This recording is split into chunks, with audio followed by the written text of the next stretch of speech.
इस शहर में ट्रांसफर से आए हुए 15 दिन ही हुए थे। अभी किसी से ज्यादा जान पहचान नहीं हो पाई थी क्योंकि मैं अभी घर के कामों से ही फुर्सत नहीं पा पाती थी। कई दिनों से कुछ छोटी मोटी चीजें लानी थी, पर किसी न किसी कारणवश बाजार जाना टलता ही जा रहा था। पर अब आज अम्माजी पैर के दर्द वाली दवाई की बस एक आखिरी ही डोज बची थी, सो अब तो जाना जरूरी हो गया था। ड्राइवर को इनको ऑफिस पहुंचाकर ही वापस आने को बोल दिया था और मैं बाजार के लिए निकल पड़ी थी, अपनी लिस्ट हाथ में थामे। जल्दी ही सारे काम निपट गए। भीड़ इस समय कम थी, शायद इसलिए, वरना कभी कभी तो एक दुकान से दूसरी दुकान भागते भागते काफी समय लग जाता है। मैं खड़ी अपनी लिस्ट देख ही रही थी कि क्या खरीदना बचा है, तभी पीछे से किसी ने कंधे पर हाथ मारा। शिप्रा! मैं पलटी और खुशी के मारे मुंह से चीख निकल गई, अरे संजना तू! फिर तो यहाँ कैसे, कब, कहाँ का जो सिलसिला शुरू हुआ तो बातें तभी रुकी जब मेरे ड्राइवर ने आकर बताया कि जल्दी घर चलना होगा। उसे साहब ने जल्दी बुलाया है हेड ऑफिस जाने के लिए।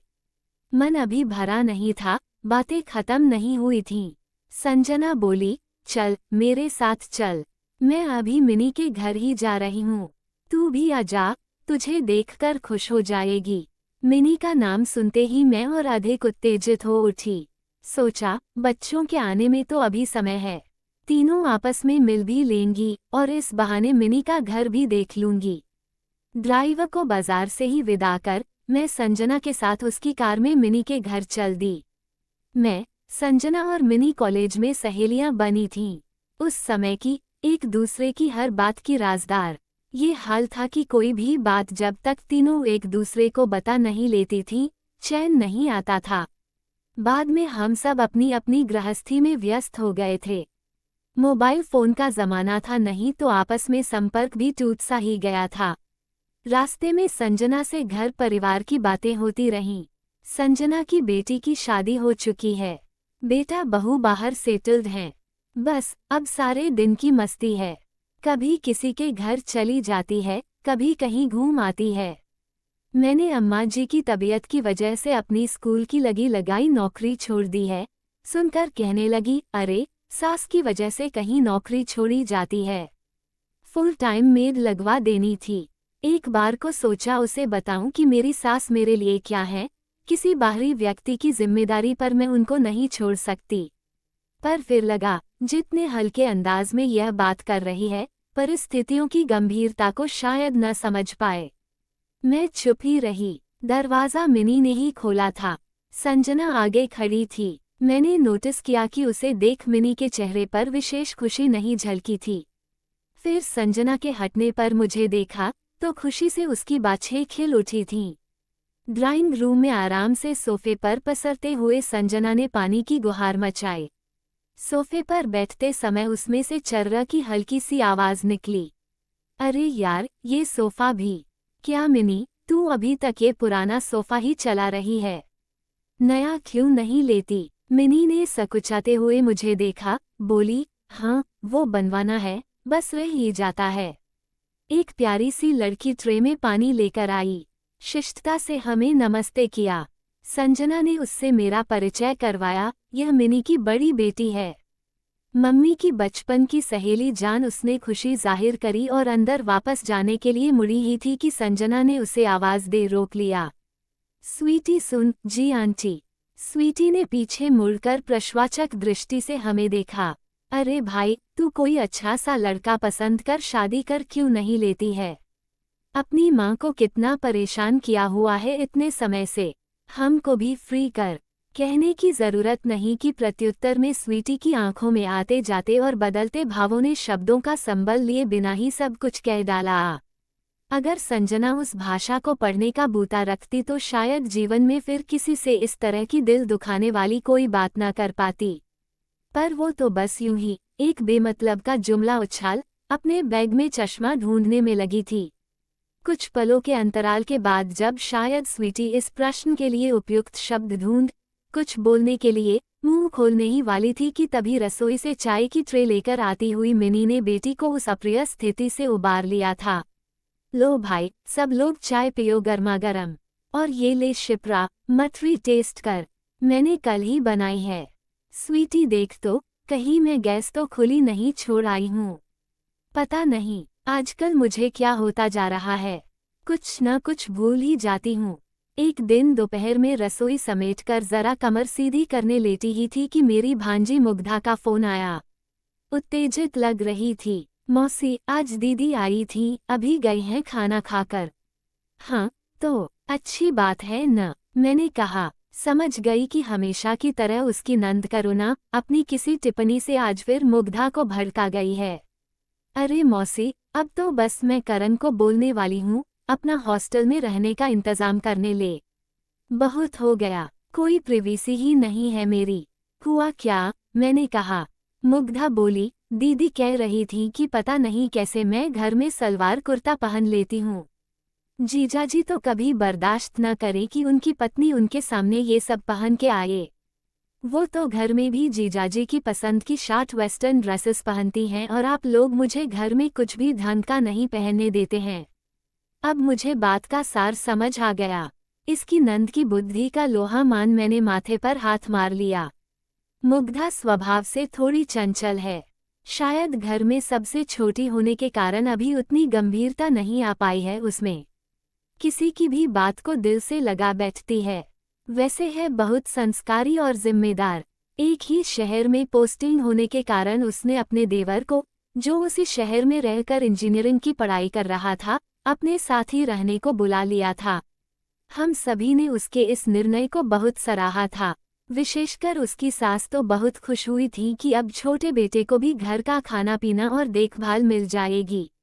अब घर में ये तीनों मुग्धा, उसका पति अमन और देवर करण रहते हैं। मुग्धा जिम्मेदार लड़की है, अपने देवर के खाने पीने रहने का हर तरह से ध्यान रखती है।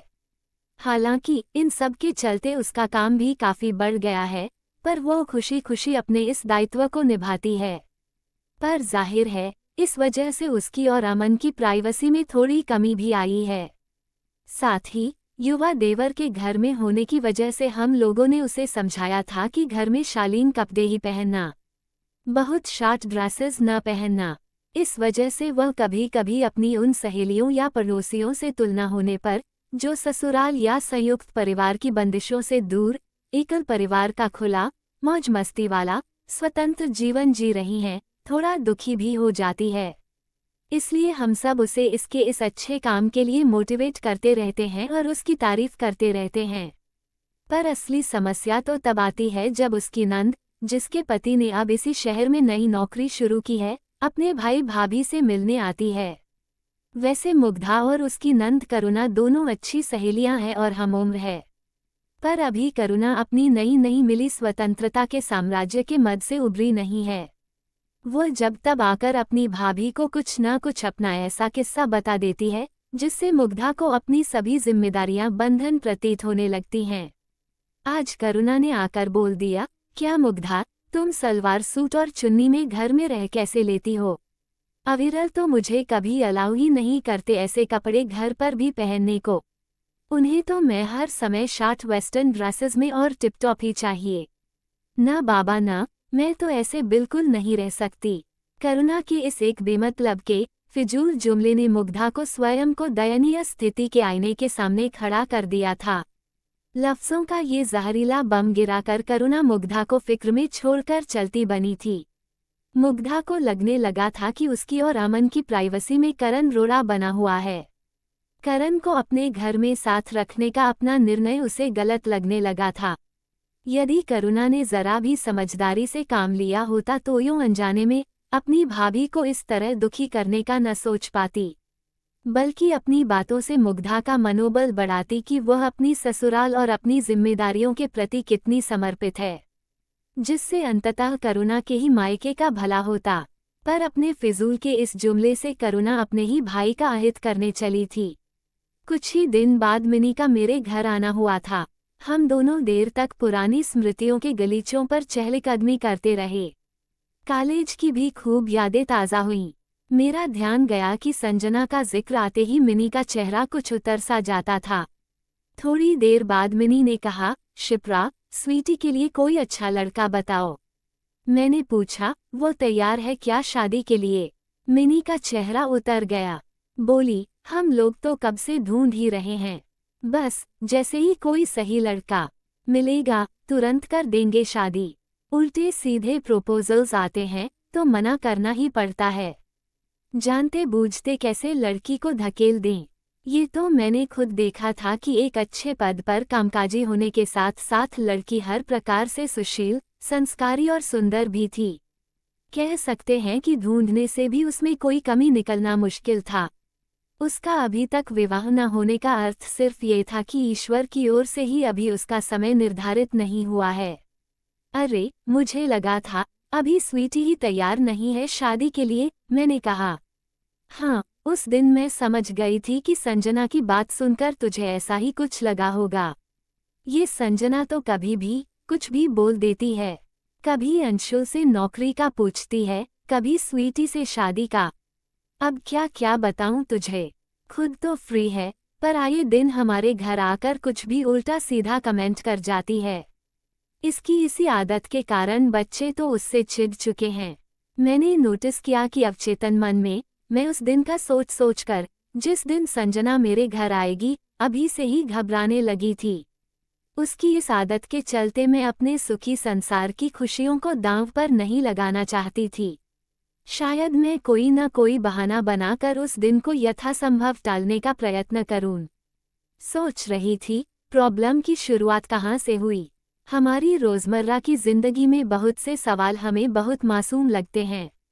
हम सामने वाले से अपनापन दिखाते हुए या बिना किसी खास उद्देश्य के फिजूल के सवाल पूछ तो बैठते हैं, पर यह नहीं समझ पाते हैं कि कहीं हमारे ये नादानी में पूछे गए बेमतलब के सवाल सुनने वाले के दिल में कुंठा और बेबसी का बीज तो नहीं बो रहे हैं। कहीं ऐसा न हो जो हमें प्रत्यक्ष दिख रहा है उससे परे भी कुछ हो जो हमारे सामने अप्रकट हो। हमारी वाणी से निकले शब्द दूसरे पर कितना गहरा असर डाल देते हैं, ये हम कई बार खुद भी नहीं जान पाते। जाने किसकी क्या मजबूरी हो कि झूठ बोल नहीं सकता हो और सच कहना नहीं चाहता हो। यदि आप इस योग्य हैं कि सामने वाले की समस्या दूर कर सकते हैं या वास्तव में सहायता करना चाहते हैं, तब आपके सवाल बिल्कुल जायज़ हैं। परंतु यदि आप सिर्फ अपडेट चाहते हैं या आपका इरादा सिर्फ मज़े लेने का है, तो आपके रोज़मर्रा की ज़िंदगी के बेमतलबी सवाल, जिनका उत्तर देने में सामने वाला अचकचा जाए, जैसे उसकी नौकरी अभी तक क्यों नहीं लग पाई, शादी कब हो रही है, अभी तक बच्चा क्यों नहीं हुआ, बेटा बहू तुम्हारे साथ क्यों नहीं रहते, अरे अब तो बहू आ गई है घर में, उससे पैर क्यों नहीं दबवाती, तो कौन ना कुर्बान जाएगा इस भोलेपन पर, इस अपनेपन पर। तो बेहतर है कि जब किसी के घर जाएं तो अंधे बहरे बन जाएं और गूंगे बन बाहर आएं। शायद किसी का संसार बचा पाएं।